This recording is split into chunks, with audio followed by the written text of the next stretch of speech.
Halo Sobat Neo, apa kabar? Pada materi kali ini, kita akan membahas mengenai atribut key. Atribut key perlu sekali kita pahami, karena atribut key merupakan bagian penting dalam kita merancang suatu basis data. Jadi nanti kita akan memahami apa itu atribut key dan ada apa saja jenis-jenis dari atribut key. Kita ke definisi mengenai atribut key. Atribut key itu adalah suatu atribut di dalam entitas yang memiliki nilai unik sehingga dapat digunakan untuk membedakan data pada suatu baris dengan baris yang lain. Jadi atribut key ini adalah atribut di dalam suatu entitas yang memiliki nilai unik. Jadi nilainya itu bisa kita gunakan untuk membedakan antara baris satu dengan baris yang lainnya. Jadi baris satu dengan baris yang lainnya itu bisa dikatakan berbeda dengan adanya atribut key. Seperti yang pernah kita pahami di materi unit 2, kita telah memahami mengenai atribut dan entitas. Di dalam suatu basis data, entitas itu biasanya berupa tabel, sedangkan atribut itu adalah field-field atau kolom-kolomnya. Ada beberapa jenis atribut key. Yang pertama adalah super key. Super key merupakan kumpulan satu atribut atau lebih yang memungkinkan identifikasi baris secara unik. Berarti bisa disimpulkan bahwa super key adalah kumpulan dari atribut-atribut yang nilainya itu unik. Yang kedua adalah candidate key. Candidate key adalah super key yang paling minimal. Jadi jika super key adalah kumpulan dari atribut yang nilainya bisa diidentifikasikan secara unik, maka candidate key adalah super key yang nilainya itu paling minimal. Kemudian yang ketiga adalah primary key. Primary key adalah candidate key yang dipilih untuk mengidentifikasi baris secara unik. Jadi dari candidate key yang sudah ada, dipilih satu key yang nanti akan digunakan sebagai primary key. Kemudian yang keempat adalah alternative key. Alternative key adalah candidate key yang tidak dipilih sebagai primary key. Dan yang terakhir adalah foreign key. Foreign key adalah key yang digunakan untuk menghubungkan ke tabel lain, atau biasanya kita sebut dengan kunci tamu. Kita akan memahami perbedaan dari masing-masing atribut dengan contoh sebagai berikut. Di sini kita telah memiliki beberapa tabel, ada tabel member, tabel buku, dan tabel peminjaman. Kita akan coba membahas mengenai super key. Super key definisinya adalah kumpulan suatu atribut atau lebih yang memungkinkan identifikasi baris secara unik. Jadi untuk super key, kita hanya bisa mengambil dari satu tabel. Misalnya kita mengambil dari tabel member. Kita coba ambil ID member, nama, tempat lahir, sampai tanggal lahir. Kita kopikan, kita taruh di bawah sini. Misal kita ambil 4 atribut ini. Dari keempat atribut ini, kita bisa kategorikan ini adalah super key. Karena bisa kita lihat, ada 2 baris ini isinya berbeda. Mungkin bisa kita ambil atribut yang lainnya. Mungkin kita ambil NIK, nama, tempat lahir, tanggal lahir, alamat, dan email. Misal kita ambil 6 atribut ini. Kita lihat masing-masing barisnya itu berbeda. Jadi bisa dikategorikan ini adalah super key. Kumpulan atribut ini adalah super key. Bagaimana misal jika ada kasus namanya sama? Kemudian tempat lahirnya sama. Apakah ini masih bisa dikategorikan sebagai super key? Ya, ini masih bisa dikategorikan sebagai super key. Karena bisa kita lihat masing-masing barisnya berbeda, meskipun ada nama yang sama, tempat lahirnya sama. Tapi di sini ada NIK yang berbeda, tanggal lahir dan alamat yang berbeda. Bagaimana jika tanggal lahir dan alamatnya sama?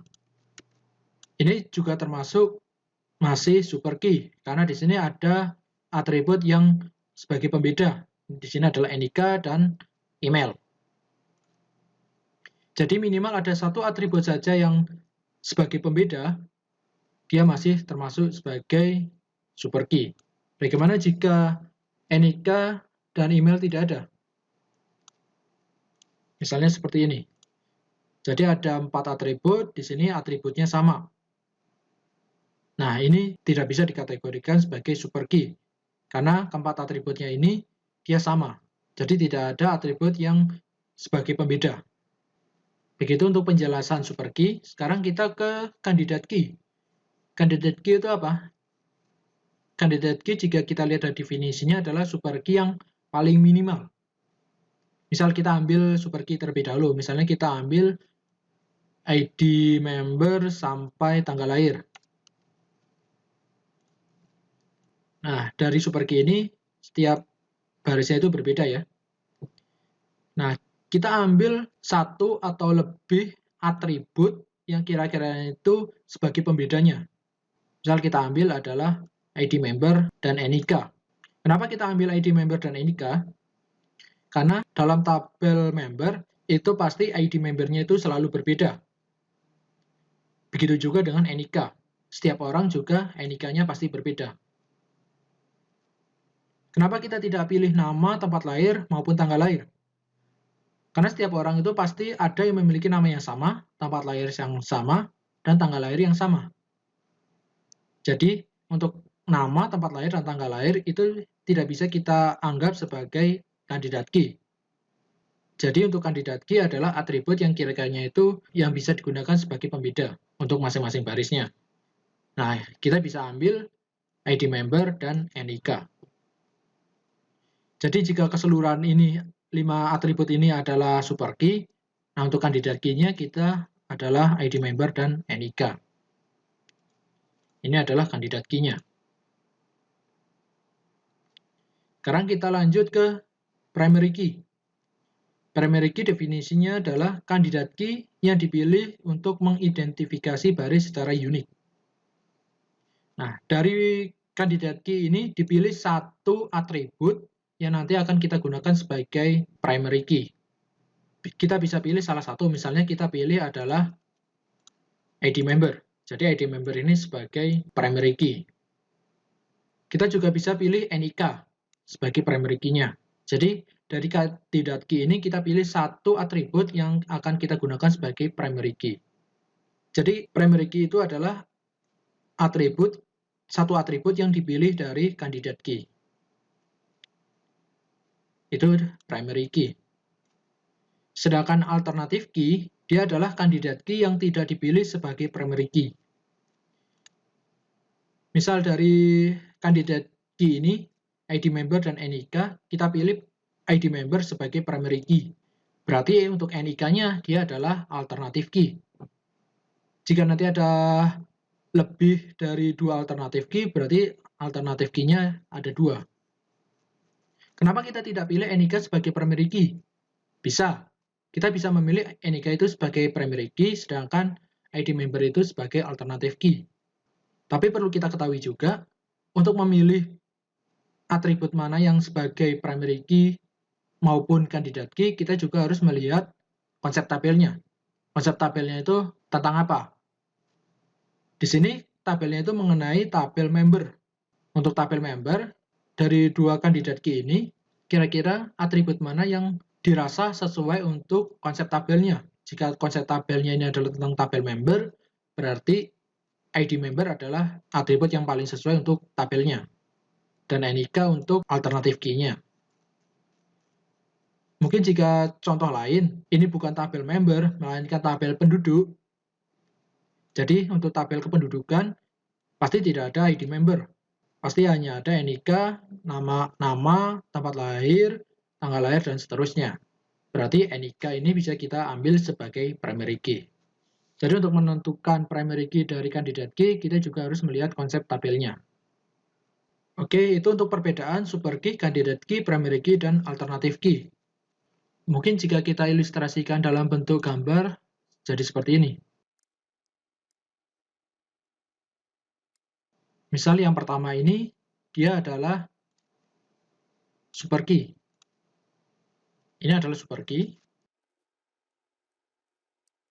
Kemudian yang kedua ini adalah kandidat key. Ini adalah kandidat key. Lalu yang ketiga ada yang namanya primary key.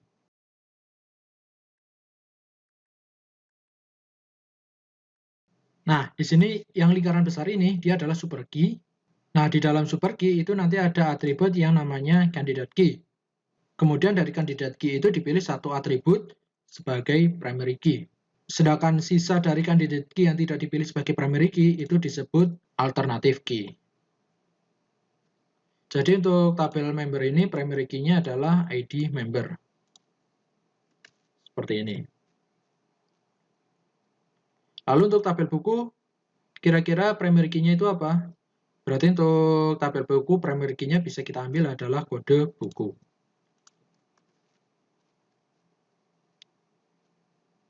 Sekarang kita lanjut ke key yang kelima, yaitu foreign key atau kunci tamu. Jadi key yang digunakan untuk menghubungkan ke tabel lain. Kita lihat di contoh tabel peminjaman. Nah, di tabel peminjaman ini, di sini kita bisa anggap aja ID peminjaman adalah primary key-nya. Nah, ID member, ID buku itu apa? ID member itu adalah primary key di tabel member. Sedangkan ID buku adalah primary key di tabel buku. Sedangkan di tabel peminjaman, ID member dan ID buku itu yang kita sebut dengan foreign key atau kunci tamu.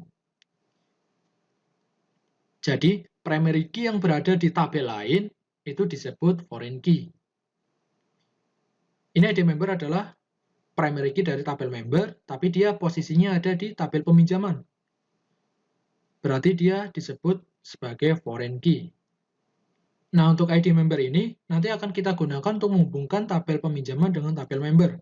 Sedangkan ID buku akan kita gunakan untuk menghubungkan tabel peminjaman dengan tabel buku. Oke, seperti itu penjelasan yang bisa kita pelajari mengenai atribut key, di mana atribut key itu terdiri dari super key, candidate key, primary key, alternative key, dan foreign key. Semoga penjelasan singkat ini bisa dipahami dan bermanfaat untuk teman-teman sekalian. Demikian materi kali ini, sampai jumpa di materi selanjutnya.